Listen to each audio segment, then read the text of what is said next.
এই তাহলে একটু খাতা কলম নেন, আমরা শুরু করে দিই। আজকে আমরা ডিটারমিনারের পার্ট 2টা নিয়ে আলোচনা করব। এবং এখানে যেহেতু আমরা ক্লাসেসগুলো দেখিয়েছিলাম, একটু খেয়াল করেন, এখানে দেখানো হয়েছিল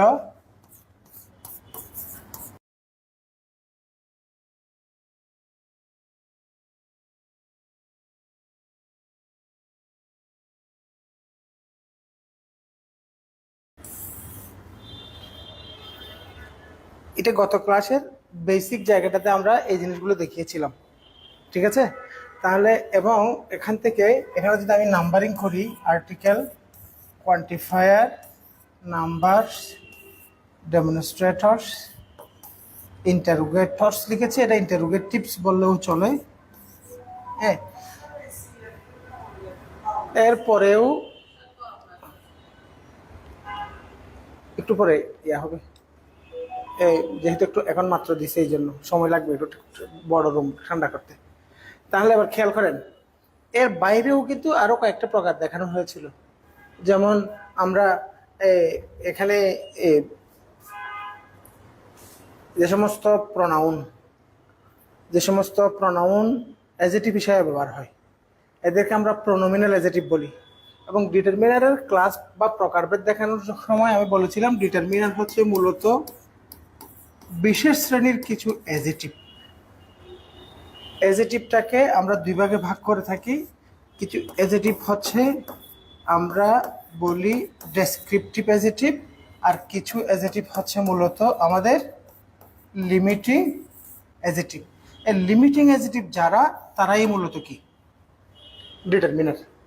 তো আজকে আমরা ডিটারমিনারের ডেফিনেশন এবং ক্লাসিফিকেশনের জায়গা নয়, আজকে হচ্ছে মূলত আমরা গত ক্লাসে কোয়ান্টিফায়ার্স দিয়ে ডিটেইল আলোচনা করেছিলাম, বিগত বছরের প্রশ্ন সলিউশন সহ। ঈদের আগে ক্লাসটা হয়েছিল। আজকে আমরা আলোচনা করব এই জায়গাটা। ক্লাসটা যথেষ্ট গুরুত্বপূর্ণ। আর্টিকেল দেখতে সহজ, কিন্তু আর্টিকেল যথেষ্ট কনফিউজিং একটা গ্রামারের জায়গা।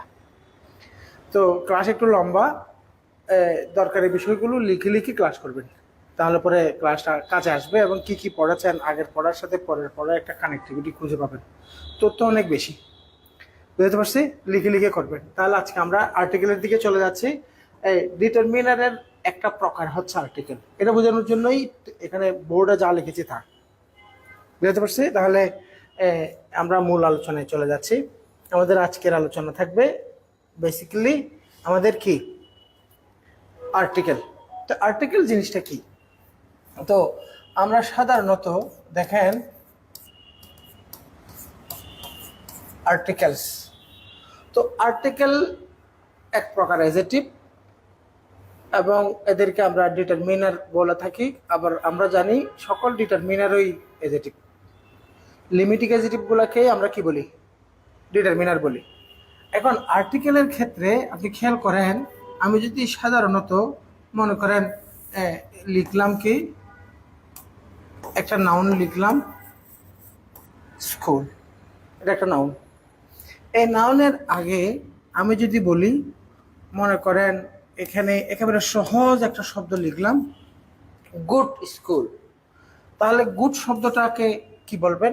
এই শব্দটা যদি স্কুল শব্দটা একটা কি নাউন, তাহলে গুড শব্দটা কি হবে? নাউন শব্দের আগে, নাউনের আগে যারা নাউনকে ডিটারমাইন করে, নাউন সম্পর্কে তথ্য দেয়, তাদেরকে আমরা কি বলি? অ্যাডজেক্টিভ বলি। তাহলে এই গুড স্কুল যেভাবে বলা সম্ভব, আমি কি বলতে পারি না ওয়ান স্কুল? বলতে পারি। তাহলে ওয়ান স্কুল এই শব্দটার মধ্যে ওয়ান শব্দটা কি? অ্যাডজেক্টিভ বলেন না, রেসপন্স করবেন। ওয়ান শব্দটা কি? এই ওয়ান শব্দ না বলে ওয়ান শব্দের অর্থ প্রকাশের জন্য ওয়ানকে আরো সংক্ষেপ করে ব্যবহারের একটা পদ্ধতি আছে, ওটা হচ্ছে এন। ওয়ানের যা অর্থ এন শব্দেরও তাই অর্থ। তার মানে আমরা ওয়ান না বলে এন বলছি মাত্র। এইটুকু ঘটনা ক্লিয়ার? তাহলে এন শব্দটা আসছে কোত্থেকে? ওয়ান থেকে। একটা কথা, এই এন শব্দটা আরো সংক্ষিপ্ত হয়ে এখানে কি হতে পারে? আ। তাহলে এই আ শব্দটা যখন একটা ওয়ার্ড হিসেবে বিবেচনা করব, তখন ওটা একটা আর্টিকেল। ওটা একটা আর্টিকেল। তাহলে এই এন এবং আ এরা আসছে কোত্থেকে? ওয়ান থেকে। তাহলে ওয়ান বুক ওয়ান স্কুল যেমন বলা যায়, অ্যান স্কুল যদিও সাউন্ডের কারণে অ্যান যায় না, তবু আই স্কুল তো যায়, ঠিক না? এন এর যা অর্থ এরও তা অর্থ। এবং কথা হচ্ছে কি, এই দুইটি শব্দ আসছে কোত্থেকে? ওয়ান থেকে। আবার আরেকটা বিষয় খেয়াল করেন, আমাদের কাছে আমি যদি বলি দ্যাট স্কুল, বলা যাবে না? যাবে, দ্যাট স্কুল। আচ্ছা, তাহলে এই দ্যাট শব্দটা সংক্ষিপ্ত হয়ে আমরা দ্যাট শব্দটা না বলে আমরা বলতে পারি কি? The school. রিমেম্বার, দ্যাট শব্দের যা অর্থ দা শব্দেরও ঠিক তাই অর্থ। ওয়ান শব্দের যে অর্থ ছিল এবং এনেরও একই অর্থ দিবে। তাহলে দেখেন, দ্যাট শব্দকে আপনি বলবেন অ্যাজেটিভ, কারণ দ্যাট স্কুল মানে এখানে দ্যাট অ্যাজেটিভ, সুতরাং দাও অ্যাজেটিভ। ওয়ান শব্দ ওয়ান স্কুল ওয়ান অ্যাজেটিভ, সুতরাং এন এবং এও অ্যাজেটিভ। এইটুকু ঘটনা বোঝা গেছে তাহলে। এবং এই যে আর্টিকেল যা তা মূলত অ্যাজেটিভ এবং অ্যাজেটিভ থেকে সৃষ্ট। আচ্ছা, এখন আসেন আর্টিকেলের যে এই প্রকারভেদ আমরা সকলেই জানি। এখানে আমি আবারও লিখলাম, মনে করেন আর্টিকেল, এখানে আমরা বলি কি ডেফিনিট আর্টিকেল, আরেকটাকে আমরা বলি কি ইনডিফিনিট আর্টিকেল। এই গতানুগতিক কথা। তো এখন দেখা যাচ্ছে এখানে ইনডেফিনিট মানে অনির্দিষ্ট, ওখানে এন বসবে অথবা কি বসবে? আ বসবে। আর ডেফিনিট আর্টিকেলের মধ্যে আমরা কি বসাবো? দি। এই তিনটি শব্দই মূলত আর্টিকেল হিসেবে ব্যবহার হয়। দি আসছে দ্যাট থেকে এবং এন আসছে ওয়ান থেকে। এটুকু কথা ক্লিয়ার, বেসিক জায়গা। এবার আরো একটা কথা খেয়াল করতে হবে, এই দ্যাট মানে কি? টি, টা, খানা, খানি, ঠিক না? আমি যদি বলি দাখার, তাহলে আপনি বলবেন কি গাড়ি টি। তাহলে এই যে টি, টি, টা, খানা, খানি, এদেরকে আমরা বাংলায় বলি পদাশ্রিত নির্দেশক। তো বাংলাতে পদাশ্রিত নির্দেশকগুলো, ইংরেজিতে আর্টিকেল। এইটুকু আমাদের কাছে ক্লিয়ার, এত অত জটিলতা নেই। এবং দি শব্দের যে অর্থ, এখানে জুমের মধ্যে যারা আছেন দুনিয়ার গল্প টল্প সব করা শুরু করছে কি নিয়ে, মানে এখানে ক্লাসে ঢুকার পরে।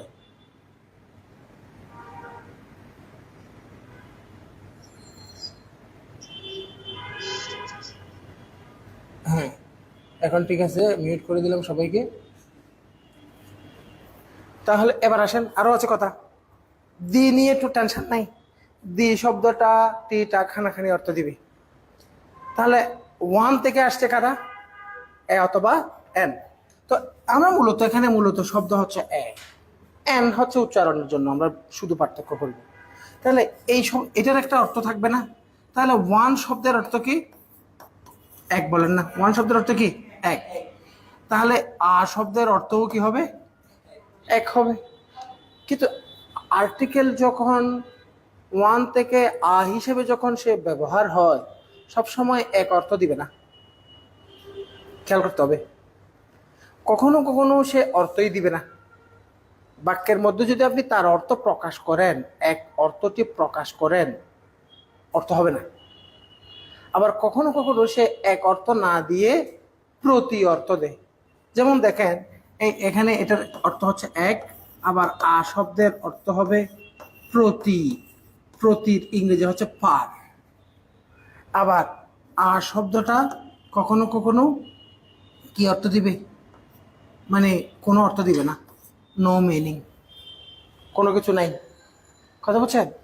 এবং এই আ শব্দটা কখনো কখনো দেখবেন অন, অন, অন অর্থে আসছে। এটা কিভাবে সম্ভব স্যার? এগুলো কি কি ধরনের কথা একটু বুঝাই। প্রথমে তাহলে আর্টিকেলকে আমরা দুইটা ভাগে ভাগ করলাম। এই আর্টিকেলের প্রকারভেদ মনে রাখা খুব একটা কঠিন কিছু না। দি হচ্ছে নির্দিষ্ট করে বোঝায়, সেই জন্য ডেফিনেট, এবং এন অনির্দিষ্ট বোঝায়, সেই জন্য ইনডেফিনেট। এটা নিয়ে আরো কথাবার্তা আমি একটু পরে আবার বলছি। প্রথমে আমি এ শব্দটা বা আ শব্দটা অথবা আ এবং এন, এদের যে আরো অর্থ আছে এগুলো একটু দেখাই। প্রথমে দেখেন, তাহলে আমরা খেয়াল করব। প্রথমে আমি যদি বলি খার, তাহলে অর্থ করবেন কি একটি, একটি গাড়ি, তাহলে এখানে এক অর্থ দিয়েছে, ঠিক না? এখন যদি আমি বলি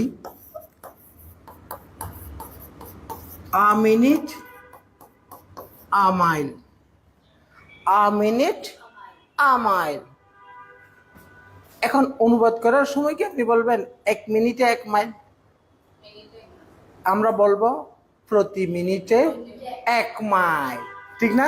তাহলে অনুবাদটা হচ্ছে পার মিনিট আ মাইল, মানে অনুবাদটা আ না লিখে এখানে আমি লিখলাম কি 1, পার মিনিট 1 মাইল, প্রতি মিনিটে 1 মাইল। তাহলে এখানে আ শব্দটা আসছে কি কি অর্থে? প্রতি অর্থে, পার অর্থে, ঠিক না? আচ্ছা, এখন আমি যদি বলি এখন আরেকটা বাক্য লিখলাম কি আই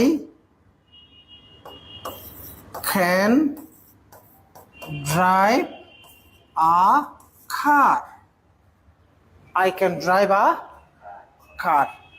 এখানে আপনি দেখেন এখানে একটা আ আছে, এটার অনুবাদ কি? এটার অনুবাদ হচ্ছে আমি গাড়ি চালাতে পারি। এটার অনুবাদ কি? আমি একটি গাড়ি চালাতে পারি না, এটার অনুবাদ আমি একটি গাড়ি চালাতে পারি এমন অর্থ না। তার মানে এটার অর্থ হচ্ছে শূন্য, নো, জিরো। বুঝতে পারছি? তাহলে 3টে অর্থ পেয়ে গেছি। একটা অর্থ হচ্ছে আ এক অর্থ দিবে, ওয়ান অর্থ দিবে। আর একটা হচ্ছে আ ইকুয়াল টু পার, প্রতি অর্থ দিবে। আর একটা অর্থ হচ্ছে আ শব্দটা আচ্ছা, কয়টা অর্থ পেয়েছি? 3টা। আরো আছে অর্থ। আমি যদি বলি গাড়ি দেখছেন রাস্তায়, হোয়াট আ বিউটিফুল কার, আমি লিখলাম কি হোয়াট আ বিউটিফুল কার। মনে করেন আমি পুরো বাক্যটা লিখলাম what a beautiful car it is. এখানে একটা আ বসছে না? এবার বলেন এখানে গাড়িটি কত সুন্দর, এখানে কি আপনি বলছেন কত সুন্দর একটি গাড়ি? না, এখানে হচ্ছে এক্সক্লামেশন, বিস্ময় প্রকাশ করছে। তাহলে এখানে গাড়ির মধ্যে কোনো এক অর্থ আসে নাই, এক অর্থ নাই। হ্যাঁ, এখানে এই আ শব্দটা কি প্রকাশ করছে? বিস্ময় প্রকাশ করছে, এক্সক্লামেশন প্রকাশ করছে। এই অর্থগুলো জানা রাখলে হবে। তাহলে আ শব্দের অর্থ এক, এর বাইরে গিয়ে আমরা চিন্তা করতে পারি আ শব্দের অর্থ পার, আ শব্দের অর্থ নো মিনিং, অর্থ করা যাবে না, অর্থ উঠবে না, অর্থ করলে অসুন্দর হবে, অনেক ক্ষেত্রে অশুদ্ধ হবে। আবার দেখবো আমরা আ শব্দটা কি অর্থে ব্যবহার হয়, বিস্ময় অর্থে, এক্সক্লামেশন অর্থে। আরো আছে, আমি একটা অর্থ বলেছি না আ শব্দটা অন অর্থে ব্যবহার হয়। কি অর্থে ব্যবহার হয়? অন। আমি যদি বলি, আমি লিখলাম she lives a begging, she lives a, সে ভিক্ষা করে বাঁচে। সে কি করে বাঁচে? ভিক্ষা করে বাঁচে। এখন কোনো কিছুর উপরে নির্ভর করে বাঁচা, কোনো কিছুর উপর নির্ভর করা। হ্যাঁ, মনে করেন দেখেন he went a hunting, he went আ, কোথায় গেছে? শিকারে গেছে। এখানে 2টি এক্সাম্পলে 2টি আর 2টি এক্সপ্রেশন এরকম দেখেন, রিলাই অন, ডিপেন্ড অন, কোনো কিছুর উপর নির্ভর করা। আবার কোনো কিছুর উপর নির্ভর করা অর্থে আমরা প্রিপোজিশন হিসেবে অন বসাই। আবার কোনো একটা কাজ চলবে সময়ব্যাপী আর কন্টিনিউয়াস থাকবে, এমন বিষয় যখন থাকে তখন আমরা অন বসাই। যেমন ধরুন একটা গান নিয়ে জঙ্গলে গেছেন শিকার করতে, তাহলে ওখানে গিয়ে সাথে সাথে টুস করে মেরে নিয়ে আসছেন এমন ঘটনা, নাকি আপনাকে শিকারটা সময়ব্যাপী কিছুক্ষণ ধরে সময়ব্যাপী করতে হবে, এমন একটা ব্যাপার আছে না? তাহলে going going, continuing continuing, running running, এরকম একটা ভাব আছে না? এরকম এক্সপ্রেশনের জন্য আমরা অন ব্যবহার করি। অন মানে খোলা, অন মানে ওপেন। অ্যাডমিশন, গোয়িং অন, চলছে চলছে চলছে। চলমান একটা ভাব থাকলে আমরা কি বসাই? অন বসাই। কি বসাই? এই দুইটা জায়গায় এই ধরনের অর্থ আছে। দেখেন এখানে আসছে কি অন, এখানে আসছে কি অর্থে? দেখতে আর্টিকেল, দেখতে সে আর্টিকেল আর মতো। তাহলে এই আর মধ্যেও কত ভ্যারাইটি আছে। তাহলে আমরা দেখলাম আর্টিকেল আর একেবারে বেসিক কথা এগুলো, এবং এমন কিছু কথা যেগুলো আপনি ওভাবে ভাবেন না, অথচ এগুলো বেসিকলি আমরা ব্যবহার করি, ঠিক না? আচ্ছা, তাহলে আর্টিকেলকে দুই ভাগে ভাগ করেছি, definite article, indefinite article. Indefinite হিসাবে আ যে শব্দ, এটা আসছে ওয়ান থেকে। ওয়ান মানে এক, আ শব্দটাও এক অর্থ দেয়। এর বাইরে আমরা আ শব্দের আরো অর্থ পেয়েছি। একটু সামারাইজ করি। এখানে এটা এক ধরলাম, এখানে আ কার মানে একটি, দুই নাম্বার। আ মিনিট, এখানে আ মানে প্রতি, তৃতীয় নাম্বার।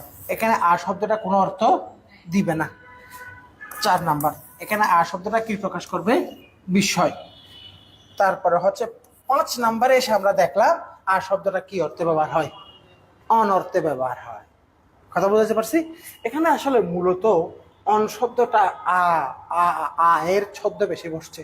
এখানে বাক্যটা, এক্সপ্রেশনটা আসলে he lives on begging, he went on hunting. On শব্দটাই আর ছদ্ম বেশি বসছে, তো ব্যবহার তো হচ্ছে আ। বুঝতে পারছি? আচ্ছা, তাহলে আমরা এই জায়গাটা ক্লিয়ার। এই 5টা উদাহরণ কি লিখেছেন? সবার লেখা শেষ? অনলাইনে আপনারা কি লিখছেন? তো ওগুলো লিখে রাখতে হবে, এক্সাম্পল খুঁজে পাবেন না। কথা হয়তো মনে থাকবে, এক্সাম্পল একটা জানা থাকলে ওটার উপর ভর করে আরো বিভিন্ন এক্সাম্পল নিজেরাই ক্রিয়েট করতে পারবেন। এখানে দুইটি মিলে একটা এক্সাম্পল। আচ্ছা, তাহলে আমরা এখন একটা দরকারি কথা শুনতে হবে আর্টিকেল নিয়ে।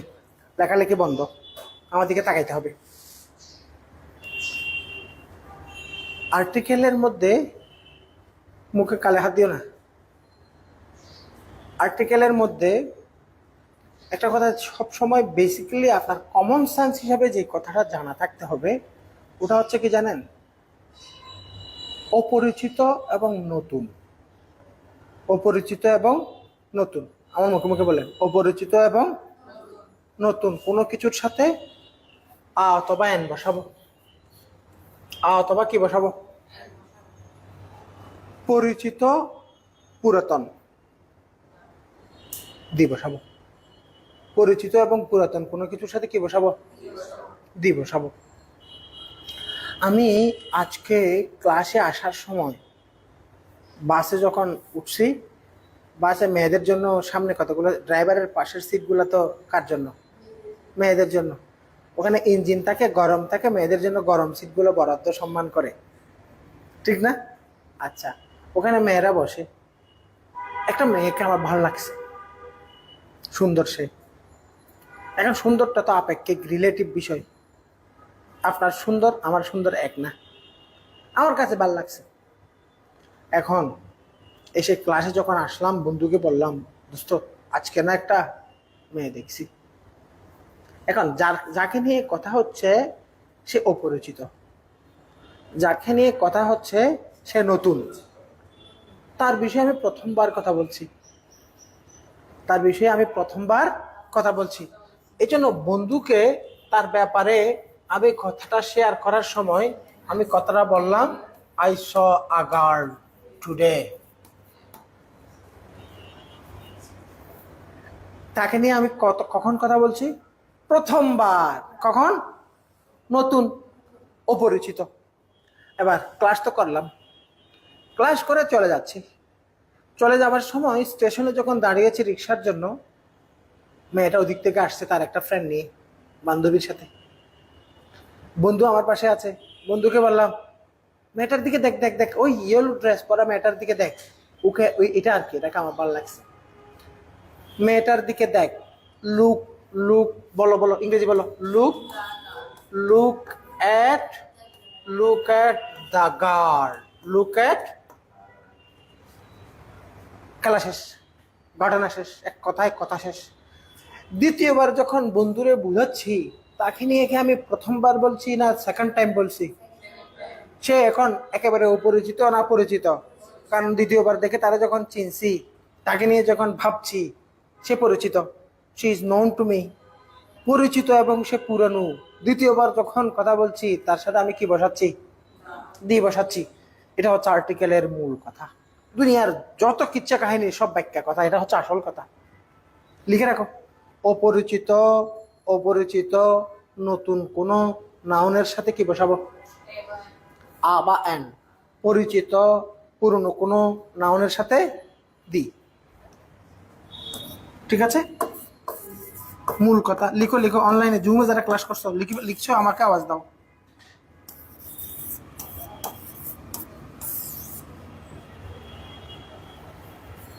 তাহলে এটা পরিচিত, এটা নতুন, এটা হচ্ছে অপরিচিত।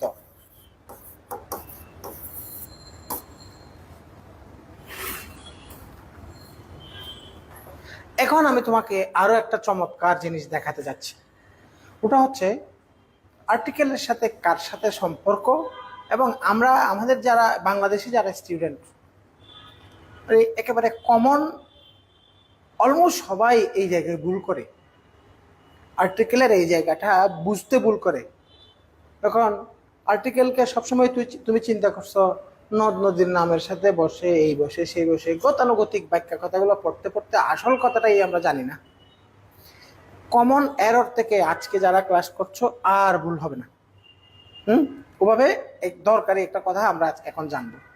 কিন্তু এটা একেবারে সহজ কথা ছিল, কিন্তু কথাটা কি পয়েন্ট।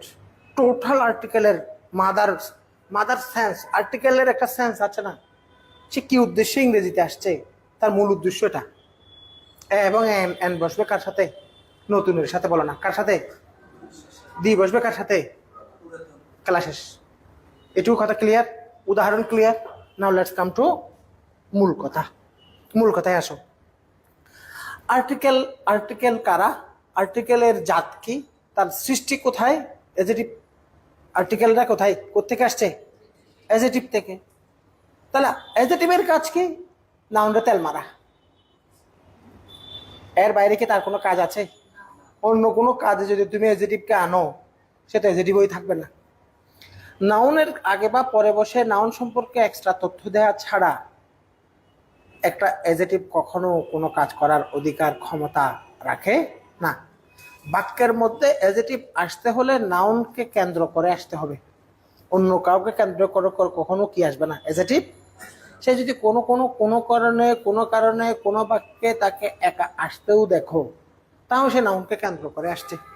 তুমি যদি বলো sir she is good, she is good, এটাকে যদি সাবজেক্ট বলি, আর এটাকে যদি ভার্ব বলি, আর এটাকে আমি কমপ্লিমেন্ট বলবো, তাহলে স্যার এই গুড শব্দটা কোনো নাউনকে কেন্দ্র করে তো আসে নাই, বাক্যটা তো শুদ্ধ।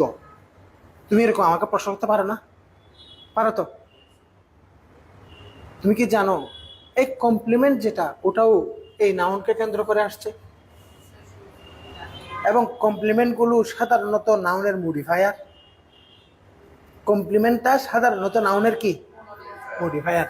তার মানে একটা অ্যাডজেক্টিভ বাক্যের মধ্যে আসতে হলে শর্ত হচ্ছে নাউনকে কেন্দ্র করে আসবে। তাহলে আর্টিকেলগুলো কি? অ্যাডজেক্টিভ। আর্টিকেলগুলো কি? অ্যাডজেক্টিভ। জুমে কোনো সমস্যা হয়েছে? আমি একটু দেখি এদিকে, ঠিক আছে? আবার জি, তাহলে আপনাদের কোনো কিছু মিস যায় নাই। ডিসকানেক্ট হওয়ার পরে আমি মানে লাইন করার জন্য এদিকে ঠিকঠাক এখন চলতেছে। কলটা তো কেটে গেছে না, কলটা দেখাবে, সমস্যা নেই, ওটা কাটবে না, ওটা ঠিক আছে। এবার খুব মন দিয়ে এই পয়েন্টটা খুব মন দিয়ে শুনবা। আবারও বলছি, আর্টিকেলের ব্যাপারে তুমি গতানুগতিক স্ট্রাকচার মুখস্থ করে করে টাইম ওয়েস্ট করো। আর্টিকেলের মাদার কথাটা এখানে, ঠিক আছে? এখন দেখো, নাউন না চলতেছে, ডিসকানেক্ট হয়ে গেছিল, আবার লাইভ কি সমস্যা হয়ে গেছে? একটু দেখেন তো, একটা কল আসছিল, কলটা কেটে দিয়ে এখন দেখো নাউন। আবার একটু করে রিপিট করো, কারণ আমি কথা যেটা বলছিলাম এটার মাঝখানে একটা গ্যাপ হয়ে গেছে। কথাটা ছিল কি? আচ্ছা, তাহলে নাউনকে আমরা দুইটি ভাগে ভাগ করে নিলাম। দেখো, মনে করো এখানে আমি লিখলাম প্রপার নাউন, এখানে লিখলাম কমন নাউন, এদিকে লিখলাম কি কালেকটিভ নাউন, তারপরে ম্যাটেরিয়াল নাউন, অ্যাবস্ট্রাক্ট নাউন, এরপরে মনে করো আমি এদিকে দিলাম ভার্বাল নাউন। এগুলো হচ্ছে নাউনের প্রকারভেদ। তাহলে এখন আমরা কি দেখব? এখন আমরা কি দেখাতে চাচ্ছি? আর্টিকেলগুলো যেহেতু অ্যাডজেক্টিভ, আর্টিকেল বসবে নাউনকে কেন্দ্র করে। কয় জাতের নাউন আছে, কোন জাতের নাউনের সাথে আর্টিকেল বসবে, কোন জাতের নাউনের সাথে আর্টিকেল বসবে না, কার সাথে আর্টিকেলের আচরণটা কেমন হবে, এই বিষয়টাকে আমরা আজকে একটু স্পষ্ট করে ভেঙে ভেঙে জানবো। দেখো, প্রথমে লেখালেখির চেয়ে মনোযোগ দিয়ে শুনো। 1 নাম্বার, তাহলে প্রথমে আসি। আর্টিকেল তো আমাদের কাছে এই দুইটা, আবার এদিকে হচ্ছে আমি এখানে লিখলাম কি দা। প্রথমে একটা মেসেজ জেনে রাখো, দি শব্দটা বসানোর জন্য কোনো নাউনের ক্ষেত্রে বিচারের দরকার নেই। যে কোনো একটা নাউনের সাথে তুমি দি আনতে পারো। কোনো একটা দি হচ্ছে কি জানো? দি হচ্ছে কোনো একটা ইউনিক জিনিস বোঝায়, যে জিনিসের কোনো দ্বিতীয় নেই। Sun, the Nile, the Atlantic Ocean, এরকম একটা ব্যাপার তুমি জানো। আর একটা ব্যাপার হচ্ছে যে কোনো অনির্দিষ্ট জিনিসকে নির্দিষ্ট করে বোঝাবার জন্য আমরা দি ব্যবহার করতে পারি।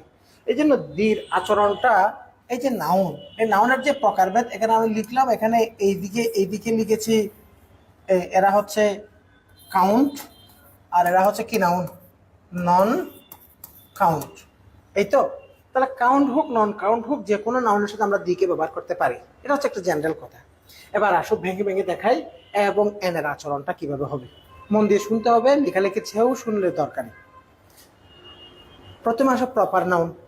আমাকে আগে তোমরাই বলো প্রপার নাউন জিনিসটা কি?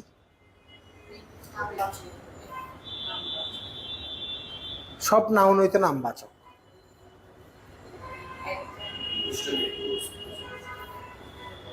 প্রপার নাউন জিনিসটা হচ্ছে, মনে রাখবা সহজ করে, পার্সোনাল নাউন। বলো, প্রপার নাউন মানে হচ্ছে অ্যাকচুয়ালি পার্সোনাল নাউন।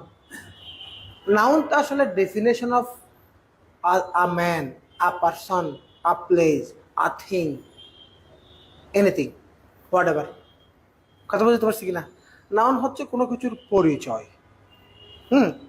এই জন্য প্রপার নাউন হচ্ছে সংজ্ঞাবাচক। বলো, প্রপার নাউন হচ্ছে কি? সংজ্ঞাবাচক, অথবা অথবা ব্যক্তিগত শব্দ। বাংলাদেশ শব্দটা এই জিওগ্রাফিক্যাল রিজিয়নের জন্য পার্সোনাল। এই জন্য proper noun equal to personal noun. বলো না, আওয়াজ দাও, প্রপার নাউন ইকুয়াল টু। হ্যাঁ, এখন লেখালেখির চেয়ে আমার থেকে শুনো, প্রপার নাউনের সাথে কি আর্টিকেল বসবে? প্রশ্ন হচ্ছে প্রপার নাউনের সাথে কি আর্টিকেল বসবে কিনা। আর্টিকেল বসবে না। আর্টিকেল বলতে আমরা কাদেরকে বোঝাচ্ছি? আ এবং এন কে। দি নিয়ে কথা শেষ, দির কথা চিন্তা করব না, আমরা চিন্তা করব আ এবং এন এর কথা। রিমেম্বার, প্রপার নাউন হচ্ছে কোনো ব্যক্তিকে বোঝানোর জন্য, কোনো বস্তুকে বোঝানোর জন্য, কোনো স্থানকে বোঝানোর জন্য ব্যক্তিগত নাউন, পার্সোনাল শব্দ। হাসান, এটা একটা প্রপার নাউন। বাংলাদেশ, এটা একটা প্রপার নাউন। ধরো সহজে তুমি আগে থেকে শিখে আসছো, এমন মনে করো টাইটানিক, একটা বস্তুর জন্য এটা প্রপার নাউন, ঠিক না? আচ্ছা, এই প্রপার নাউনগুলোকে হাসানকে বোঝাবার জন্য আমার কি কখনো আহাসান বলবার প্রয়োজন আছে? নাই, বলো না। আহাসান বলবার প্রয়োজন কি আছে?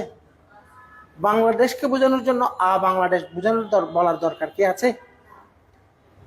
সুতরাং প্রপার নাউনের সাথে আর্টিকেল বসে না। ব্যতিক্রমগুলো একটু পরে বুঝাই। এবার আসো দ্বিতীয় নাম্বার কি? Common noun. হ্যাঁ, কমন নাউন থাক। তৃতীয় নাম্বার হচ্ছে কি কালেকটিভ। কালেকটিভ নাউন মানে কি?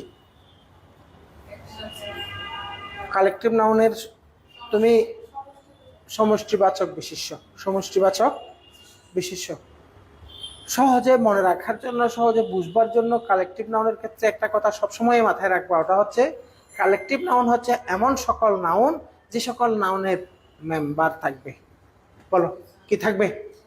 ফ্যামিলি মেম্বার আছে, পার্লামেন্ট মেম্বার আছে, কমিটি মেম্বার আছে। মেম্বার না থাকলে কালেকটিভ হবে না। এই কালেকটিভ নাউন কিন্তু সাধারণত কালেকটিভ নাউন, কালেকটিভ অ্যাপ্রোচটা বোঝাবার জন্য কিন্তু এ বা এন এর দরকার নেই, এ বা এন এর দরকার নাই। আচ্ছা, এখানেও আমরা বসাবো না। এবার আসো, যারা নন কাউন্ট, তাহলে আ এবং এন এর অর্থ কি? এক বলো না?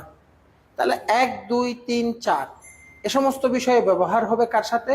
যাদেরকে গোনা যায়, যাদেরকে কাউন্ট করা যায়। তো এদেরকে তো কাউন্টই করা যায় না, সুতরাং এদের সাথে এ বা এন বসার কোনো সুযোগ নাই। এক কথায় এখানে টোটাল মিলে এ এবং এন বসে না। ভালোভাবে শুনবা, কিন্তু কথা যেটা দরকারি ওটাতে কোনো পৌঁছাই নেই। কিন্তু তুমি শুনতে থাকো, কিছু কথা খুব ইজি লাগবে, এটাও বলতে হয় এভাবে, এরকম মনে হবে, কিন্তু সব কথা মিলিয়ে তুমি একটা তথ্যের দিকে পৌঁছাবা। তাহলে আমরা নাউনের যে প্রকারভেদগুলো পেলাম, ওখান থেকে কথা বলে নেই কাকে নিয়ে? Common noun. দেখবা, কমন নাউন জিনিসটাকে ইংরেজিতে দুইভাবে ব্যবহার করা যাবে। কমন নাউন সিঙ্গুলার হবে, অথবা কমন নাউন কি হবে? প্লুরাল হবে। এবার তুমি আমাকে আগে একটা কথা বলো, প্রপার নাউন। প্রপার নাউন মানে কোনো ব্যক্তি, বস্তু, স্থানের ব্যক্তিগত নাম। তাহলে হাসানের জন্য কি আমি হাসান দরকার আছে? এবার আরেকটা কথা বলো, হাসান শব্দটাকে বোঝাবার জন্য আমার কি কখনো প্লুরাল করে হাসানস বলার দরকার আছে? তার মানে প্রপার নাউন যারা, তারা প্লুরাল হবে না। যারা প্রপার নাউন তারা কি হবে না? প্লুরাল হবে না। আবার collective, collective family, committee, congress, parliament, group, team, gang, gaggle, এ সমস্ত যে কালেকটিভ নাউনগুলো আছে, কালেকটিভ মনে করো এই দলের মধ্যে যে মেম্বারগুলো আছে, টোটাল মেম্বারটা মিলে একটা নাউন। এই টোটাল মেম্বারদেরকে বোঝাবার জন্য আমার কি ক্লাসকে ক্লাসেস বলার দরকার আছে? নাই তো। ক্লাসেস হবে কি না হলে কি হবে এই সিদ্ধান্ত পরে, আগে তুমি বলো। জেনারেল যেটা কালেকটিভ সেন্স, ওটা বোঝানোর জন্য কমিটিকে কমিটিজ করার দরকার আছে, আবার কমিটি বলারও দরকার নাই। তার মানে হচ্ছে যারা কালেকটিভ তাদেরকেও, তারাও সিঙ্গুলার এবং প্লুরাল হয় না। আর যাদেরকে কাউন্ট করা যায় না, এরা, এদের সাথে এ বা এন বসে না। এরা, এরা কখনো কখনো কি হয় না? প্লুরাল হয় না। তাহলে দুইটি কথা, একটা কথা হচ্ছে এরা প্লুরাল হয় না, আর একটা কথা হচ্ছে এদের সাথে এ বা এন বসে না আনকাউন্টেবল নাউনের সাথে। তাহলে নাউনের যে ক্লাসেস বা প্রকারভেদ পেলাম, এর মধ্যে একমাত্র নাউন, কমন নাউন, যাকে আমরা দুই ভাগে ভাগ করতে পারি, সে হতে পারে সিঙ্গুলার, হতে পারে প্লুরাল। রিমেম্বার, যখন প্লুরাল হবে, মনে করো আমি একটা কমন নাউন লিখলাম, কমন নাউন হিসেবে আমি লিখলাম মনে করো বয়, এটা একটা কমন নাউন, ঠিক না? জাতিবাচক বিশেষ্য, টোটাল জাতিকে বোঝাচ্ছে। এখন এই শব্দটাকে আমি কি করে দিলাম? বয়স।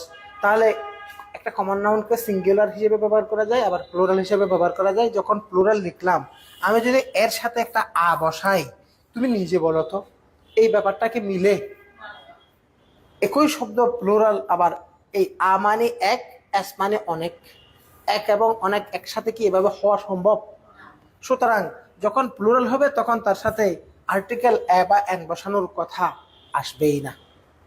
কিন্তু যখন তুমি এই যে সিঙ্গুলার কমন নাউন ইংরেজিতে আসবে, তার একটা শর্ত হচ্ছে তার সাথে আ বা এন বসবে, আ বা এন বসবে। এই কথা, সিঙ্গুলার কমন নাউনের সাথে, সিঙ্গুলার কমন নাউনের সাথে আ বা এন বসে। এবার তুমি আমাকে একটা কথা বলো, কমন নাউনের বাংলা কি? জাতিবাচক বিশেষ্য। কমন নাউনের বাংলা হচ্ছে জাতিবাচক বিশেষ্য। টোটাল পুরা।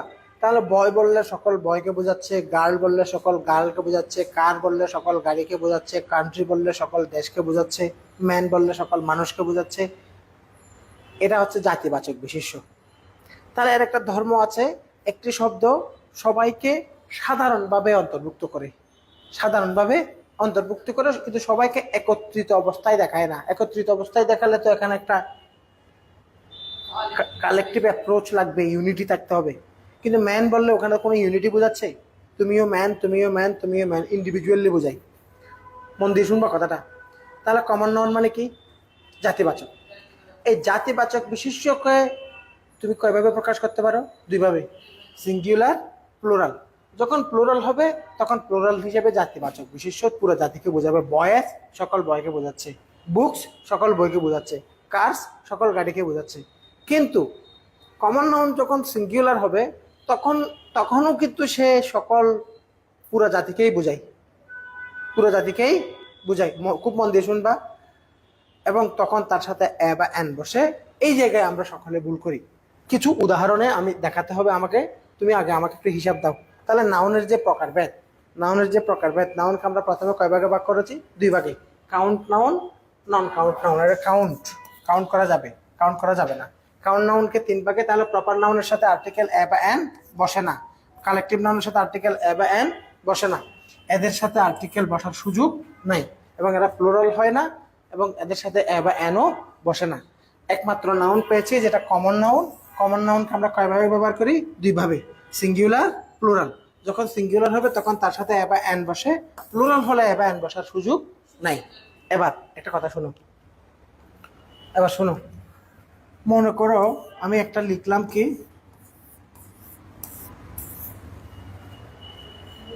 কি নাউন? Common noun. কি নাউন? Common noun. মনে করো আমি লিখলাম কি নাউন?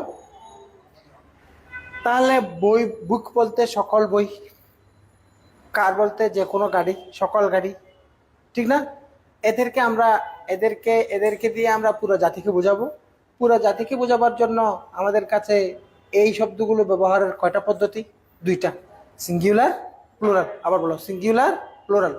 যখন সিঙ্গুলার হবে তখন তার সাথে এ বা এন বসবে, কিন্তু যখন প্লুরাল হবে তখন তার সাথে এ বা এন বসবে না। এবার দেখি, কিছু বাংলা বলবো, তোমরা ইংরেজি বলবা। দেখি, আমি বাংলা বললাম। মনে করো পাখি আকাশে উড়ে।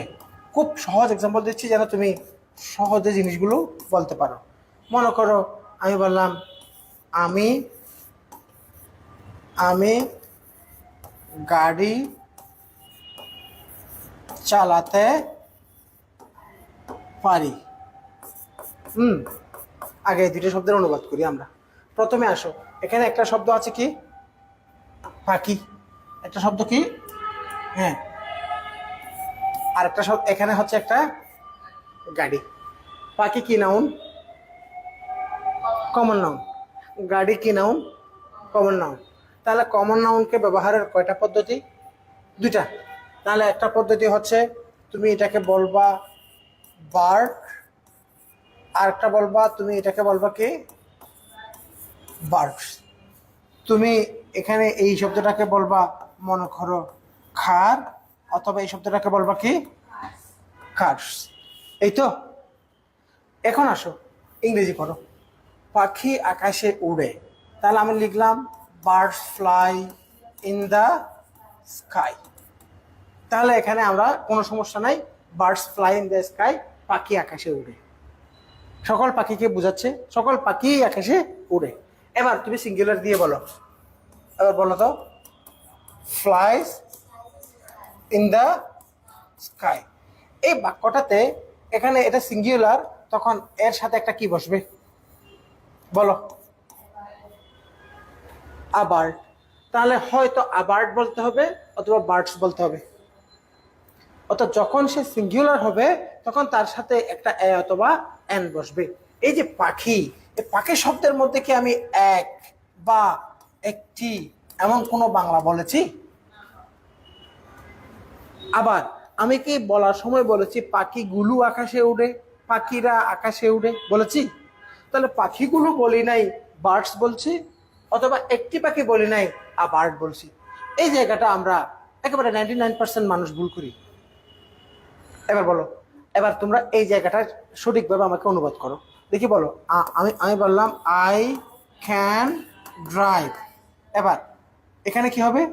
কার্স। আর এখানে কি হবে? আকার। এখানে একটা কি বসবে?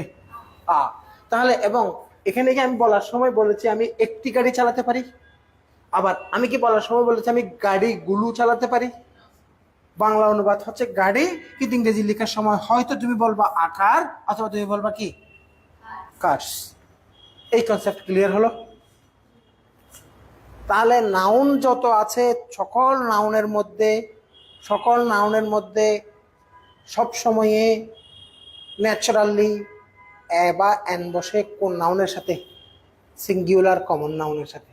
কার সাথে? কথা শেষ হয় নাই কিন্তু, কথা মাত্র শুরু। এখান থেকে শুরু করে অন্যান্য নাউনের সাথে যত ঝামেলা, এগুলো একটা একটা কথাই এই উদাহরণের মাধ্যমে আমরা সামনে দিকে আগাবো। তাহলে বলো, নাউনের যে প্রকারভেদ আমরা দেখলাম, তাহলে বলো তো আমি বই পড়ি, এই কথাটাকে আমরা কয়ভাবে বলতে পারবো? দুইভাবে। তাহলে দেখি বলো, I I I read, I read বুক বললে কি অনুবাদ হবে? তুমি যদি বলো আই রিড শুধু বুক, বাক্যটাই তো হয় নাই। তোমাকে হয়তো বলতে হবে আই রিড বুকস, অথবা তোমাকে বলতে হবে আই রিড আ বুক। ঘটনা ক্লিয়ার? এবার বলো, আমি গাড়ি আমি আমি গাড়ি পছন্দ করি। আমি I I like, I love. তাহলে আই লাভ কার না কার্স? কার্স অথবা আখার। বুঝতে পারছি? ছেলেরা সাহসী হয়। ছেলেরা কি হয়? সাহসী হয়। তাহলে তুমি কিভাবে বলবা? বয় না বয়েস? হ্যাঁ, বয়েস আর ব্রেভ, বয়েস আর ব্রেভ। অথবা তোমাকে কথাটাকে বলতে হবে আ বয় ইজ। ঘটনা ক্লিয়ার? তাহলে নাউনের মধ্যে যত নাউন আছে, সব নাউনের মধ্যে একটি মাত্র নাউন পেয়েছি যার মধ্যে ন্যাচারালি কি বসে? আ অথবা এন বসে। বলো না, ন্যাচারালি আ অথবা এন বসে। এবার এবার এবার আমাকে আমাকে তোমাকে তোমরা মিলিয়ে দাও। আমি বললাম a Hasan, a Hasan is looking for you. দরজা বন্ধ, দরজা বন্ধ বাসার। কলিং বেল দিল, দরজা যখন খুললা, বলল, লোকটি বলল কি আমি হাসান, বাসায় কি ফাহিম আছে? বাসায় কি ফাহিম? তুমি ফোন দিয়ে বললা ভাইয়া একজন হাসান আসছে তোমারে খুঁজে, একজন হাসান আসছে, একজন Hasan. A Hasan is looking for you, a Hasan is looking for. এবার তুমি বলো, হাসান শব্দটার জেনারেলি কি নাউন? Proper noun. কি নাউন? Proper noun. তাহলে হাসান শব্দটা জেনারেলি সে প্রপার নাউন, কিন্তু তার সাথে আমি কি বসিয়েছি? যখন আমি বলবো আ হাসান, তখন সে কি নাউন হয়ে যাবে? কমন নাউন হয়ে যাবে, কারণ আ গ্রহণ করাটা কমন নাউনের কাজ। আ গ্রহণ করাটা কমন নাউনের। যেমন পরীক্ষায় অনেক বেশি আসে, দেখো এই লাইনটা, এই লাইন পরীক্ষায় অনেকবার আসছে, a Nazrul is not born in every era. A Nazrul, a. এবার বলো, নজরুল কি নাউন? সাধারণত নজরুল কি নাউন? Proper noun. কিন্তু যখন বলা হচ্ছে আ নজরুল ইজ নট বর্ন, তখন কি নাউন? Common noun.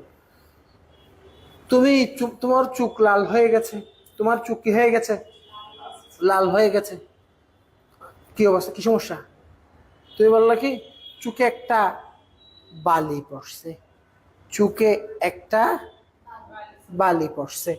তুমি বললা কি a sand is disturbing my eye. একটা বালি আমার চোখকে খুব ডিস্টার্ব করছে। কয়টা বালি? বালু, দুইটাই শুদ্ধ। বালু বালি দুইটাই শুদ্ধ শব্দ। একটি বালি একটি বালু, তাহলে বালি কি নাউন? সাধারণত বালি material noun, material noun sand. কিন্তু যখন আমি বলছি আ স্যান্ড, আমি যদি বলি একটা চাল দাও, আমাকে কয়টা চাল দাও? একটা চাল। আ রাইস, তাহলে বলো আ স্যান্ড আ রাইস এরা কি নাউন? সাধারণত তারা ম্যাটেরিয়াল। কিন্তু যখন আমি আ দিয়ে বলছি তখন সে কি নাউন হয়ে যাবে? কমন নাউন হয়ে যাবে। গুড, এই তো বুঝতেছো। এবার দেখো, দেখি বলো তো। আমি বললাম a family. A family is the main institution for the child. শিশুদের জন্য পরিবারের সবচেয়ে বড় প্রতিষ্ঠান শেখার জন্য। তাহলে আ ফ্যামিলি, তোমাকে যদি আমি বলি ফ্যামিলি সাধারণত কি নাউন? Collective noun. কিন্তু যখন আমি বলছি আ ফ্যামিলি তখন কি নাউন? কারণ আমরা জানি শুধু কমন নাউনের সাথে কি বসে? আ বা এন বসে।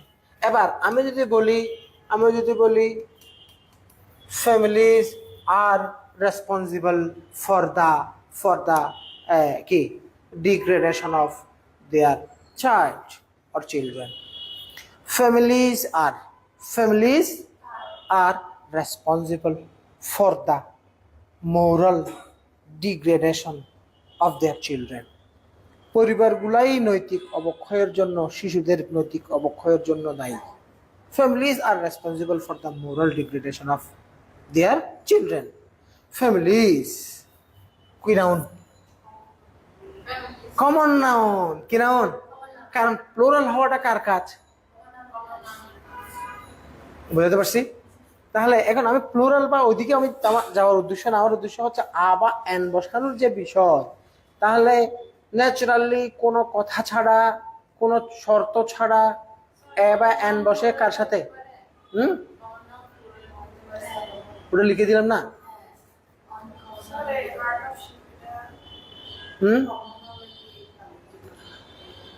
হার্ট অফ শিপ যখন পুরোটা মিলে একটা গ্রুপ হিসেবে ব্যবহার হবে, ওটা একটা ফ্রেজ, বুঝতে পারছি কিনা?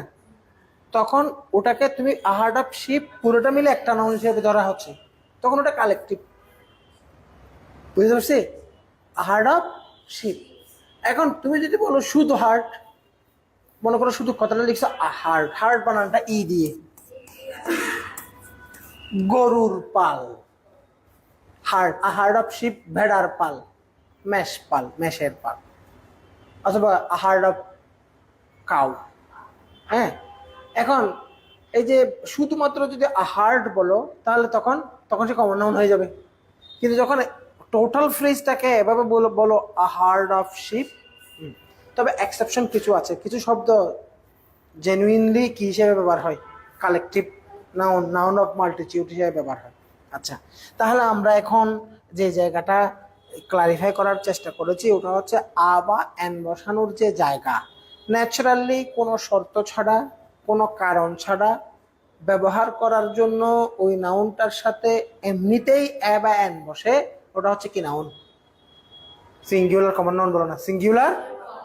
অন্য কোনো নাউনের সাথে যদি এমন ঘটনা ঘটে তাহলে সে কি নাউন হয়ে যাবে? কমন নাউন হয়ে যাবে। আমি বুঝতে পারছি। আচ্ছা, তাহলে আ এন, আ বা এন বসানোর বিষয়টা আমরা জানলাম। এখন আ বা এন, হয়তো আ বসবে, হয়তো এন বসবে। আ কখন বসবে, এন কখন বসবে, এগুলো তোমরা জানো। তবু মানে আমার আলোচনার পূর্ণতার জন্য আমি জাস্ট একটু ইঙ্গিত করে দিচ্ছি। প্রথম কথা হচ্ছে, যদি কি হয় কনসোনেন্ট সাউন্ড হয় তাহলে আ বসাবো, আর যদি কি হয় ভাওয়াল সাউন্ড হয় তাহলে আমরা কি বসাবো? এন বসাবো। উদাহরণগুলোর মধ্যে একটা বৈচিত্র্যতা বিষয় দেখো। মনে করো আমি লিখলাম আ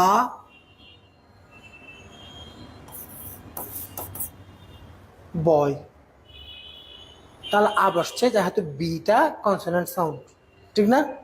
আচ্ছা, এখন আমি লিখলাম অ্যান এপল, কি বসছে? অ্যান। তাহলে স্যার এগুলো তো আমরা জানি, এগুলো দেখানোর কি আছে? এখানেও দেখানোর আছে, একটা বিষয় খেয়াল করো। আমি বললাম আ আ গুড, তাহলে সাধারণত বিষয়টা অ্যান এপল, কিন্তু এখানে যখন এনেছি তখন হবে আ অ্যাপল নয়, আ গুড অ্যাপল। অ্যাপলের সাথেই কিন্তু আ বসছে, ঠিক না? মনে করো আমি এখানে লিখলাম অ্যান অনেস্ট বয়, তাহলে তুমি খেয়াল করে দেখো এখানে আ শব্দটা এসেছে বয়ের জন্য, অ্যান শব্দটা এসেছে অ্যাপলের জন্য। ঠিক এখানেও আ শব্দটা এসেছে অ্যাপলের জন্য, অ্যান শব্দটা এসেছে বয়ের জন্য। কিন্তু আটা অ্যান হয়ে যাওয়ার ব্যাপারটা নাউনের সাথে নয়, সন্নিহিত সাউন্ডের সাথে। বলো, সন্নিহিত শব্দের সাউন্ডের সাথে। তাহলে এখানে আসলে অ্যান এসেছে কার জন্য? বয়ের জন্য। তাহলে বয়ের মধ্যে তো কনসোনেন্ট, তবু অ্যান হলো কেন? কারণ সন্নিহিত সাউন্ডটা কি? ভাওয়েল। কথা বুঝতে পারছি কিনা? এখানে এইচ হচ্ছে সাইলেন্ট, এখানে মূলত ও অ। বুঝতে পারছি কিনা? ভাবে এখানে আ থাকা সত্ত্বেও এখানে জি সাউন্ডের জন্য আমরা কি আনলাম? একটা পয়েন্ট গেল। দ্বিতীয় নাম্বার হচ্ছে, এখানে দ্বিতীয় নাম্বারে তোমার একটা খেয়াল করতে হবে ডিপথং।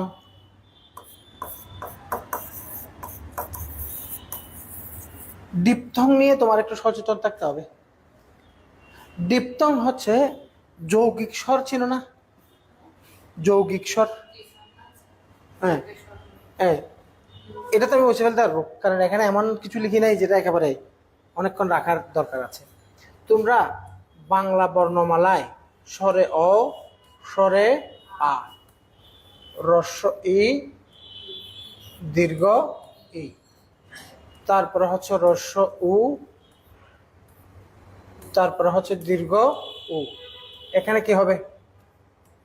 রি, এ, ওই, ও এবং ও। এই 11টা বর্ণকে আমরা কি বলি? স্বরবর্ণ। হ্যাঁ, অনুরূপভাবে এ,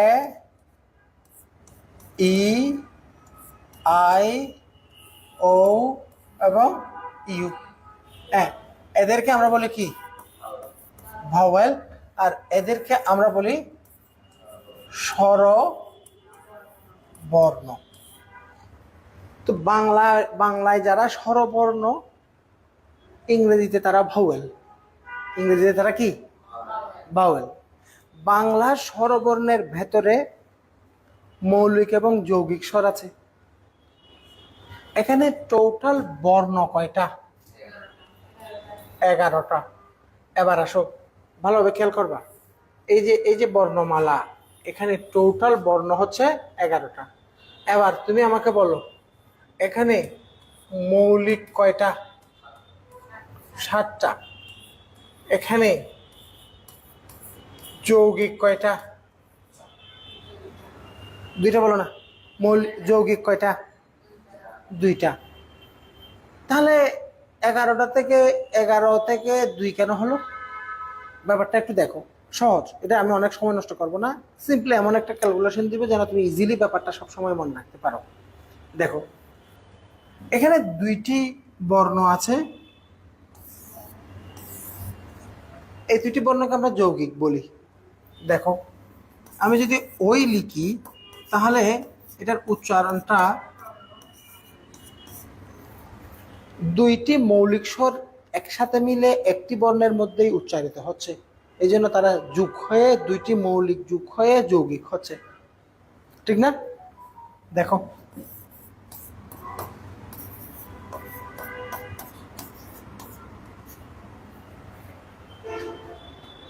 ও 2টি মৌলিক স্বর যুক্ত হয়ে একটা স্বর হচ্ছে, এটা এই জন্য এটার নাম কি স্বর? যৌগিক স্বর। কিন্তু আমাদের কাছে টোটাল কত স্বর আছে? 11। 11টি বর্ণ, 11টি স্বর, কিন্তু 2টি চলে গেলে বাকি থাকে 9টি। 7টা হলো কেন? প্রথম কথা হচ্ছে এখানে এই যে এখানে 2টি ধ্বনি আছে না? ধ্বনি কয়টা? 2টা। আবার ধ্বনি কয়টা? এই 2টি থেকে আমরা একটা করে নিব, কারণ তাদের বর্ণ হিসেবে ব্যবহার থাকলেও ধ্বনি হিসেবে ব্যবহার নাই।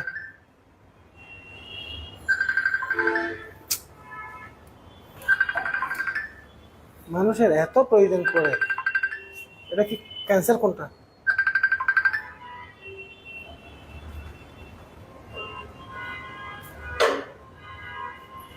আবার আসো, দুইটি দুইটি দুইটি ধ্বনি এবং 2টি, ওগুলো থেকে আমরা কয়টা করে নিব? তাহলে কয়টা হয়ে গেল? 7টা। তাহলে ওগুলোর কিন্তু মনে করো, এই দেখো, হ্রস্ব ই, দীর্ঘ ই। আমি একটা কথা একটা দেখালে তুমি বুঝবা।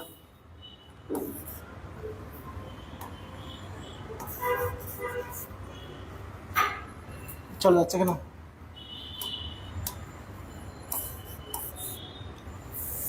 একটা লিখলাম কি বাড়ি, আর একটা লিখলাম কি বাড়ি। তাহলে একটা হ্রস্ব ই আর একটা দীর্ঘ ই, ঠিক না? এই 2টা যে বাড়ি লিখলাম, একটা বাড়ি অর্থ হচ্ছে ঘর, আর একটা বাড়ি অর্থ হচ্ছে লাঠি দিয়ে বাড়ি দেওয়া। এখন আমরা বলার সময় আমি তার বাড়িতে গিয়ে তার মাথায় বাড়ি মারলাম, আমি তার বাড়িতে গিয়ে তার মাথায়। আমরা কি বলার সময় কখনো বলি আমি তার বাড়িতে গিয়ে তার মাথায় বাড়ি মারলাম? শর্ত দীর্ঘ, কিন্তু দীর্ঘ করে কি আমরা বলি? বাড়ি করে কি বলি? তাহলে বর্ণ হিসেবে তার ব্যবহার কিন্তু আছে, বর্ণ হিসেবে তার ব্যবহার, কিন্তু ধ্বনি হিসেবে তার উচ্চারণ নাই। বাড়ি করে আমরা উচ্চারণ করি না। এই জন্য আমরা এই 2টা থেকে তুমি যদি অঙ্ক করো, গাণিতিকভাবে যদি তুমি মিলাও, দেখো বাম পক্ষ থেকে ব, ডান পক্ষ থেকে ব কেটে দাও, তাহলে বাম পক্ষ থেকে আ কেটে দাও, তাহলে ডি ডি, আবার কেটে দাও, হ্যাঁ, আবার ড কেটে দাও, ড কেটে দাও, দীর্ঘ ইকার ইকুয়াল টু হ্রস্ব ইকার। প্রুফ, প্রমাণিত, বাম পক্ষ সমান ডান পক্ষ, ঠিক না? হ্যাঁ, এই যে কথা, তাহলে কথা হচ্ছে এখান থেকে 2টা কাটা, তাহলে এখানে আমাদের স্বর হয়ে গেল কয়টা? 7টা। তাহলে মৌলিক 7, যৌগিক কয়টা? 2টা। বলো।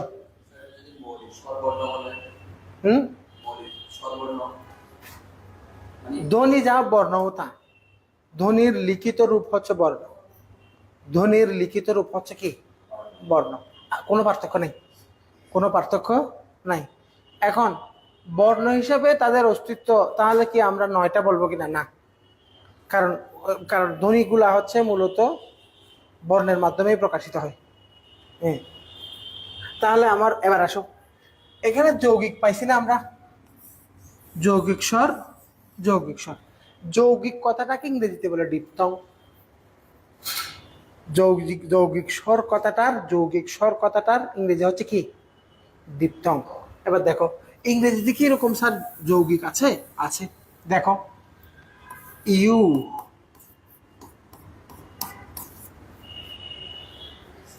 ইউ না? হ্যাঁ,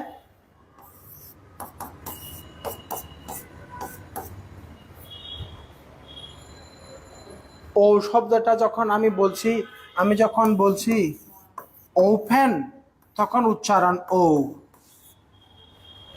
ঠিক না? কিন্তু আমি যখন বলছি ওয়ান, তখন উচ্চারণ কি?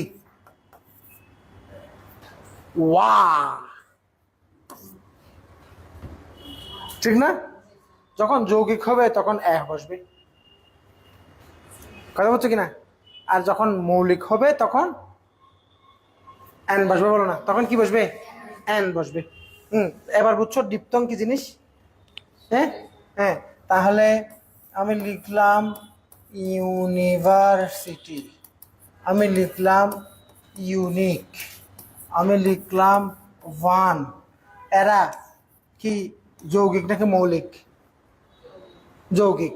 তাহলে এদের সাথে কি বসবে? কথা বলতে পারছি?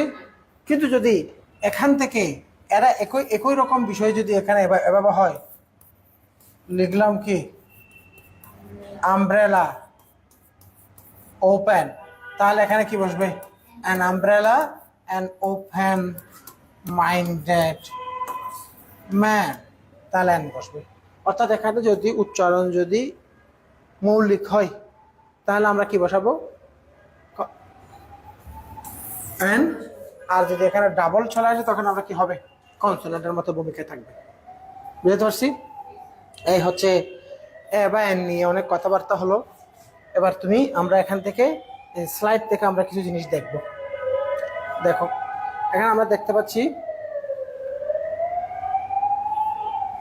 এটা স্লাইড অনেক, এই যে অ্যাডজেক্টিভের কাজ করে এগুলোকে ডেমনস্ট্রেটিভ অ্যাডজেক্টিভ বলে। Reference Wren and Martin. Demonstrative adjective এগুলোকে বর্তমানে ডিটারমিনার বলা হয়, এইসব কথা লেখা দেওয়া আছে। আর্টিকেলের যে প্রকারভেদ এটা আমি একটু আগে তোমাদেরকে দেখিয়েছি, বলেছি ডেফিনিট আর্টিকেল হচ্ছে দি আর ইনডেফিনিট আর্টিকেল হচ্ছে এবং এন। বুঝতে পারছি? আচ্ছা, এখানে আমরা এতক্ষণে যা আলোচনা করলাম ওখান থেকে আমরা এখান থেকে কিছু জিনিস দেখি।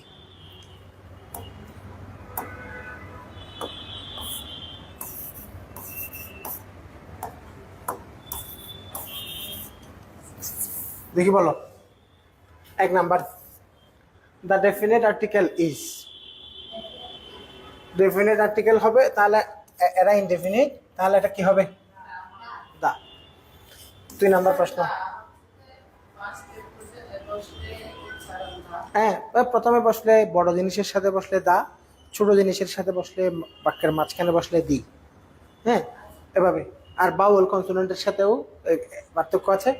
তাহলে the article the is used, the শব্দটা ব্যবহার হয় টু মেক সামথিং স্পেসিফিক।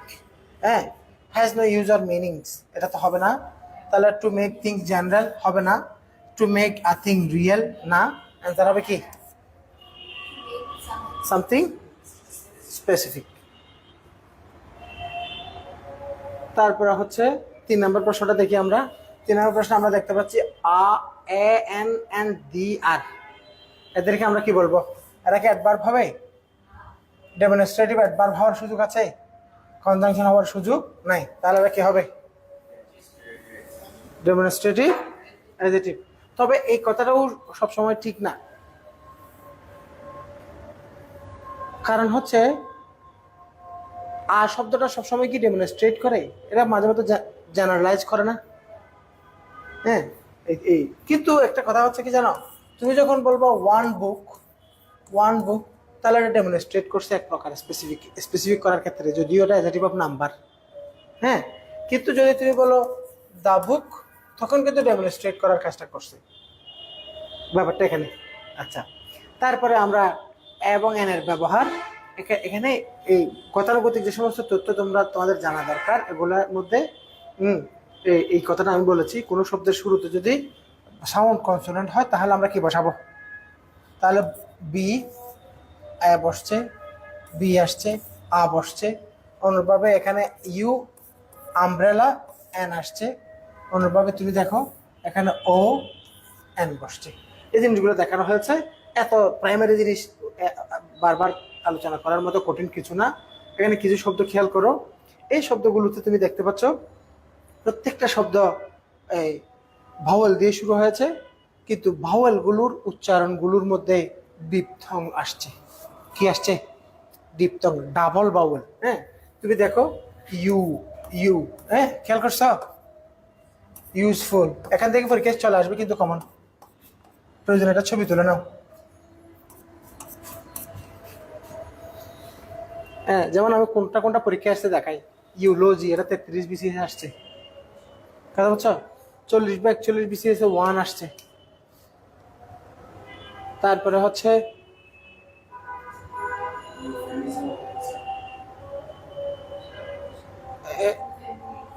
কই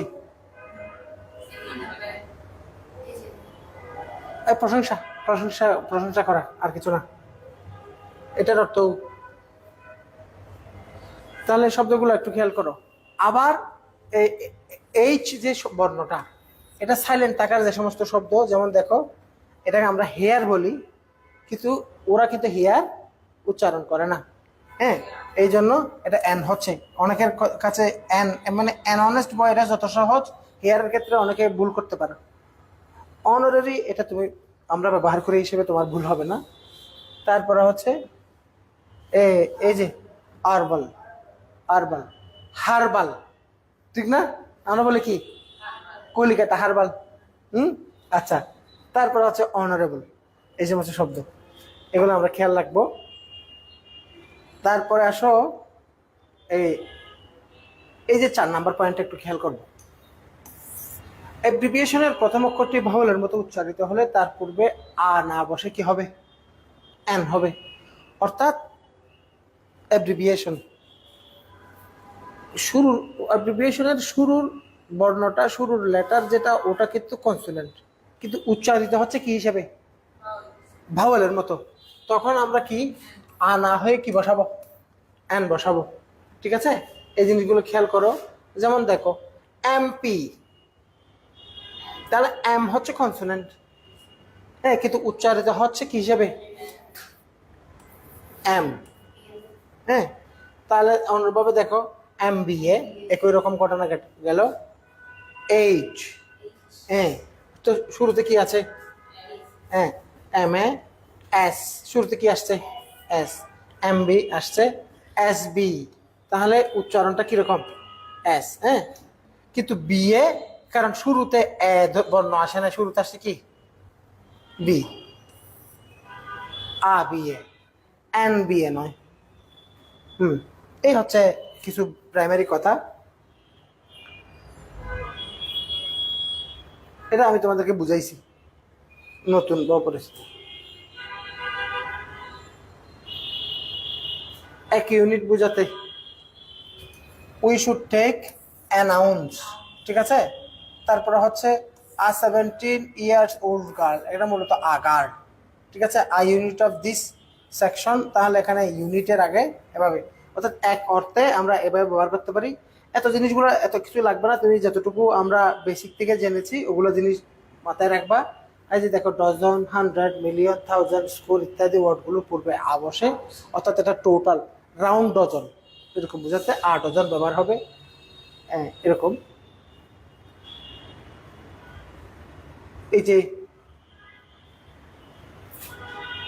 quite, many, such, but, merely, rather, not ইত্যাদি ব্যবহৃত যদি হয়, তাহলে তাদের পূর্বে বা কি বসে? এন বসে। আবার খেয়াল করো সিঙ্গুলার কমন নাউনের পূর্বেতে, সাধারণত সিঙ্গুলার কমন নাউনের পূর্বেতে বসেই, কিন্তু এগুলো থাকা সত্ত্বেও, যেমন দেখো, হ্যাঁ, তাহলে এই যে কোয়াইট অ্যান ইম্পর্ট্যান্ট, ঠিক আছে, মেনি আ, তারপর হচ্ছে সাচা, সাচেন, হোয়াট এভার।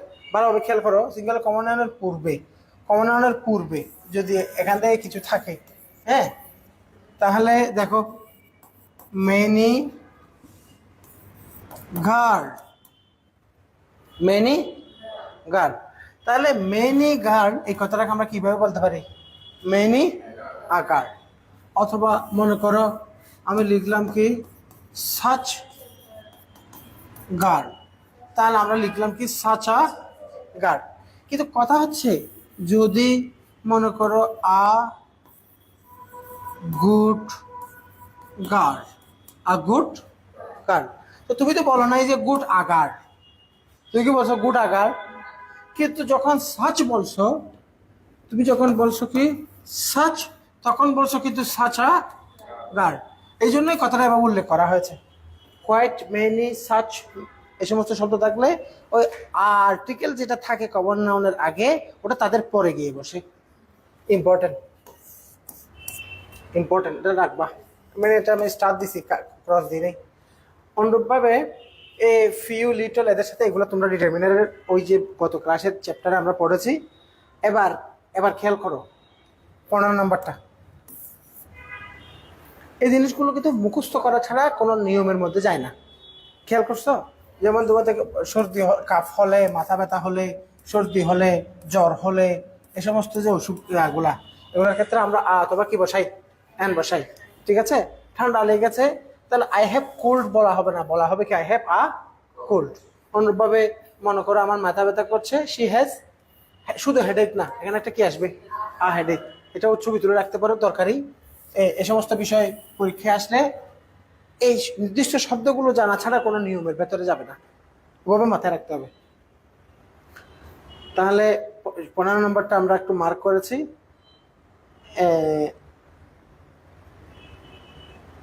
দেখি তোমরা এবার বলো তো, she is a beauty. She is a beauty কি নাউন?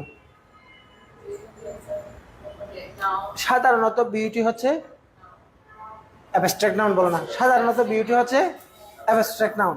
কিন্তু যখন আমরা বলছি শি ইজ আ বিউটি, তখন আ বিউটি কি নাউন হয়ে গেল?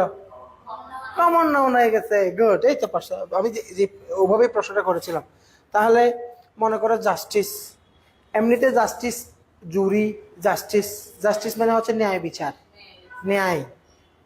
মার্চ, মার্চ ফর জাস্টিস হয়েছে না জুলাই বিপ্লবে, মার্চ ফর জাস্টিস। তাহলে এখানে জাস্টিস হচ্ছে ন্যায় বিচার, ন্যায্যতার জন্য মার্চ, মিছিল। হ্যাঁ, তাহলে এখানে জাস্টিসের আগে এখানে কি বসাচ্ছি? তখন জাস্টিস যখন হবে তখন সে কি নাউন? কমন নাউন হয়ে যাবে। গুড। তাহলে অ্যাবস্ট্রাক্ট নাউন যখন কমন নাউন রূপে ব্যবহৃত হয়, এটা আমরা অন্যভাবে জিনিসটাকে ব্যাখ্যা দিয়েছি এবং জেনে গেছি। এরপরে তোমরা দেখো, একই সেন্টেন্সে ব্যবহৃত একাধিক অ্যাডজেক্টিভকে পৃথক পৃথক ব্যক্তি বস্তুকে পৃথক পৃথকভাবে নির্দিষ্ট করার ক্ষেত্রে অ্যান বসে। যেমন দেখো, Rahim has a red and a white horse, মানে দুইটি আলাদা আলাদা বস্তু। নট নেসেসারি ফর এক্সাম, পরীক্ষায় আসার মতো অত দরকারি বিষয় না। এবার আমি মূলত এখানে আসার জন্যই এতক্ষণ এদিকে ক্রস করে আসলাম। দেখি বলো, অ্যান ইউনিভার্সিটি, এটা কি হলো? যেহেতু উচ্চারণটা ইউ, তাহলে আমাদের বলা দরকার ছিল আ। এখানে তো আর্টিকেল নাই। আর্থ, অ্যান আওয়ার, এটা কি ঠিক আছে নাকি ভুল? ঠিক আছে। তাহলে আর্থ, আর্থের আগে দিই কিভাবে শুদ্ধ? ইউনিক।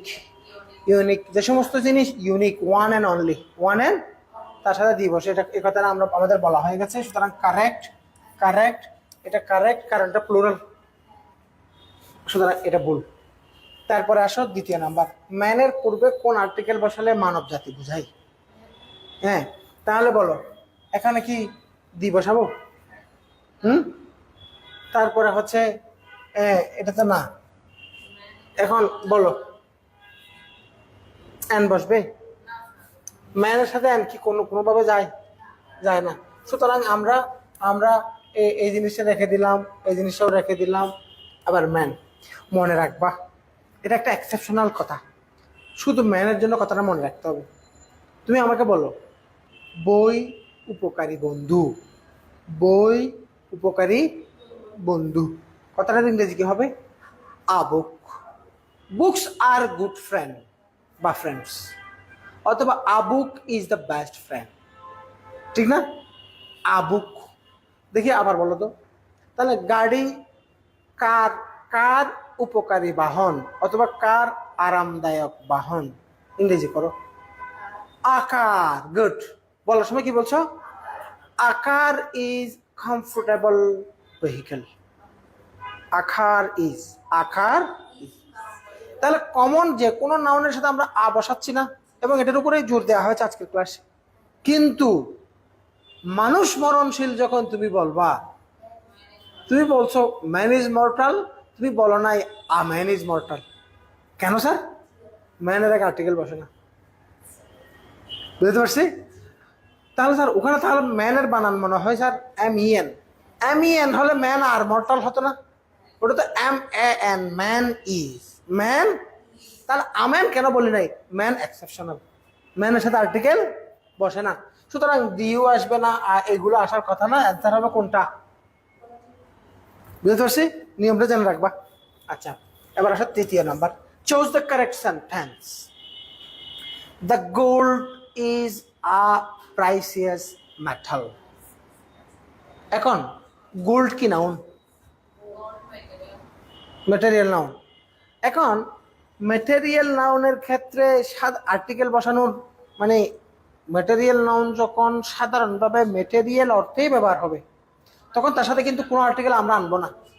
এবার আসার তো সুযোগই নেই, কারণ সে আনকাউন্টেবল। যেমন তুমি আমাকে আগে একটা অনুবাদ করে দাও তো, বলো তো, পানি জীবন, পানি, ওয়াটার ইজ লাইফ। তুমি কি বলছো ওয়াটার ইজ লাইফ? কেন বলো নাই? আনকাউন্টেবল তো ছাড়া যায় না। আবার যেহেতু সে ম্যাটেরিয়াল নাউন ম্যাটেরিয়াল অর্থেই আসছে, তার সাথে দিই কেন দিব আমি? আমি তো তার সাথে দিয়ে দিব না। আমি বলবো ওয়াটার ইজ লাইফ, আমি তো বলবো না দা ওয়াটার ইজ লাইফ, ঠিক না? দেখি বলো, শিক্ষাই জীবন, education is life, education is life. তাহলে তুমি তো বলো না এডুকেশন, তুমি তো বলো না দা এডুকেশন, ঠিক না? এবার বলো তো স্বর্ণ, তাহলে স্বর্ণ, লোহা শক্ত, ইংরেজি করো। আর স্ট্রং শব্দটা কি মিলে যায় ওখানে? Iron is hard, iron is strong শব্দটা যায় না। স্ট্রং শব্দ সবসময় প্রেডিকেটিভ এজেটিভ হিসেবে ব্যবহার হয়। এজেটিভের ক্লাস করো নাই তাই। এজেটিভ আমি দেখাইছিলাম কোন কোন এজেটিভ প্রেডিকেটিভ এজেটিভ হবে, কোন কোন এজেটিভ আগে বসবে। হ্যাঁ, তাহলে এবার বলো, তাহলে আয়রন ইজ স্ট্রং হয় না, আয়রন ইজ হার্ড হয়। ইভেন তুমি ঠাফ দিলেও মিলে। তাহলে তুমি কি বলছো? এ আয়রন বলো নাই, অ্যান আয়রন বলো নাই, দ্য আয়রন কি বলছো? বলো নাই। তাহলে তুমি স্বর্ণ বলার সময় কেন দিয়ে দিবা? তাহলে এই পয়েন্টটি ঠিক নেই, এই অপশন ঠিক নাই। গোল্ড, এটা কি মিলে? গোল্ডের আগে একে যৌক্তিক না। এবার আসো, গোল্ড ইজ প্রেসিয়াস মেটাল, আবার gold is a precious metal. Metal common noun, এটা আর সাথে মেটাল, প্রেসিয়াসের সাথে না। তাহলে এখানে gold is, this one is correct. এখানে ভুল কেন? এখানে হচ্ছে মেটালের আগে কি দেয়া নাই। আশা করি বুঝছো। আমরা আরো দুই একটা একটু সলভ করি। আমরা পরের অংশ মানে পুরোপুরি অংশ যাবো না, কারণ আর্টিকেল আরো অনেক পড়া আছে। আমি শুরুতেই বলেছিলাম তথ্য অনেক। হ্যাঁ, এবার আসো 5 নাম্বারের প্রশ্নটা দেখো। 4, we get up before sunrise, before sunrise. এবার তোমরা এখানে উত্তর কি আছে ওটা তো তুমি দেখতে পাচ্ছ, কিন্তু কথা হচ্ছে কেন তুমি এখানে সি দিবা। দেখো, এট সানরাইজ কি হবে? হ্যাঁ, তাহলে ওই এখানে কারণ হচ্ছে বিফোর তো একটা প্রিপোজিশন অলরেডি আছে, ওখানে আর একটা প্রিপোজিশনের দরকার নেই। তাহলে সানরাইজ না দা সানরাইজ? তারপরে হচ্ছে ইউ উইল রিসিভ SMS। হ্যাঁ, তাহলে দেখো এস উচ্চারণটা কি এ দিয়ে শুরু না? তাহলে তোমার এখানে আনসার হচ্ছে, একটু আগে তো দেখছো পয়েন্টটা, হ্যাঁ, অ্যাব্রিভিয়েশন। তাহলে if you are eligible for subject, subject, তাহলে এখানে কি শুধু সাবজেক্ট হবে নাকি সাবজেক্ট? যে কোনো একটা সাবজেক্ট, সহজ। I am awarded gold medal. এখানে গোল্ডের জন্য বসছে না, এখানে আসলে বসছে কিসের জন্য? মেডেলের জন্য। তাহলে কি মেডেল কি বলো, দা গোল্ড মেডেল না গোল্ড মেডেল? কারণ গোল্ড মেডেল তো আরো 15 জনকে দিচ্ছে, ওখান থেকে তোমাকে একটা দেবে ওরকম। হি লিভস কমফোর্টেবল লাইফ, লাইফের জন্য বসাও কমফোর্টেবল লাইফ। ইট ইজ 5:45, তাহলে এই কোয়ার্টারের আগে কি বসে? বসে। হ্যাঁ, তারপরে হচ্ছে he wants to be Shakespeare. তাহলে দেখো শেক্সপিয়ারের জন্য, তারপরে you are dash Nazrul dash Rabindranath. সবগুলো উদাহরণকে আমি এক জায়গায় নিয়ে আসছি। দেখি বলো, ওই যে প্রপার নাউনের আগে এ বসিয়ে, হ্যাঁ, ওটাকে আমরা কমন নাউনে রূপান্তরিত করেছি। এভাবে পরীক্ষায় প্রশ্নগুলো আসবে বিভিন্নভাবে। আরো অনেক এক্সাম্পল আছে, আমরা কিন্তু পরের ক্লাসে এখানে আরো অনেক পড়া রয়ে গেছে। এই যে পরে এই পার্টটা এখান থেকে আমরা শুরু করব। এখানে অনেক তথ্য আছে। তোমাকে আমি একটু সামনের দিকে আগাইলে তুমি বুঝবো কত ইনফরমেশন। এগুলো আমি এখান থেকে দেখে দেখে বলবো ওরকম না, আমি জাস্ট আগে বুঝিয়ে বুঝিয়ে আজকে যেভাবে লিখে লিখে দেখিয়েছি ওভাবে ইনশাল্লাহ ক্লাসটা টানবো। তো ইনশাল্লাহ এই নেক্সট উইকে ক্লাসটার জন্য অপেক্ষা করো সবাই। আর ক্লাসে আজকে সকালে স্টুডেন্ট ভালোই আসছিল, কিন্তু আজকে বিকেলের ক্লাসটাতে উপস্থিতি বেশি কম। তোমরা একটু ক্লাসে আসবা, ঠিক আছে? সবাই ভালো থাকবা, আসসালামু আলাইকুম।